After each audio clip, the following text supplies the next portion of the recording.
Nous avons également abordé l'avenir de la zone euro. L'Espagne et la France sont parties prenantes de l'élan de réforme de la zone euro, impulsé ces derniers mois, incarné par la déclaration franco-allemande de Meseberg. Et il est essentiel d'entretenir cette dynamique pour parvenir à des avancées concrètes d'ici la fin de l'année.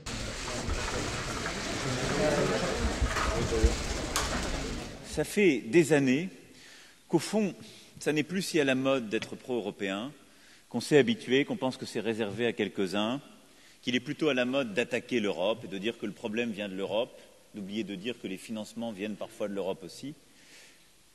Et nous avons progressivement totalement oublié que ce que nous avons collectivement construit depuis un peu plus de 70 ans est inédit. Ce que nous avons fait depuis la sortie de la Deuxième Guerre mondiale, c'est-à-dire créer cet espace de paix, de prospérité et de liberté, n'a jamais existé dans notre histoire jusque-là. Jamais.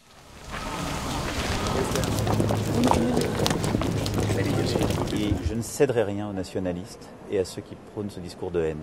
Et donc s'ils ont voulu voir en ma personne leur opposant principal, ils ont raison. Ne rien céder à nos principes et aux droits universels que nous défendons, mais qui souhaitent articuler une réponse complète en matière migratoire, qui exige responsabilité de chaque État membre et solidarité européenne bien orchestrée.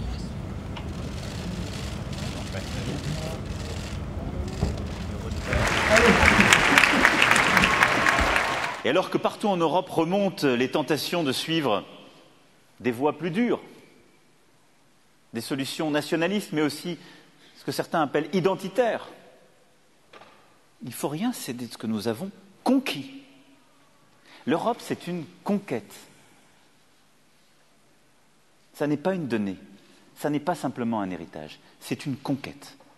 Nous allons pouvoir, toute cette fin de journée, préparer ensemble, d'une part, la mise en œuvre de l'agenda commun que nous avons conçu en juin dernier à Meseberg, mais également préparer les sujets relatifs aux grands défis du moment. Il y a un an, jour pour jour, je prononçais un discours sur l'Europe à la Sorbonne. Nombre des propositions que la France a faites il y a un an sont en cours d'application ou sont d'ores et déjà devenues réalité.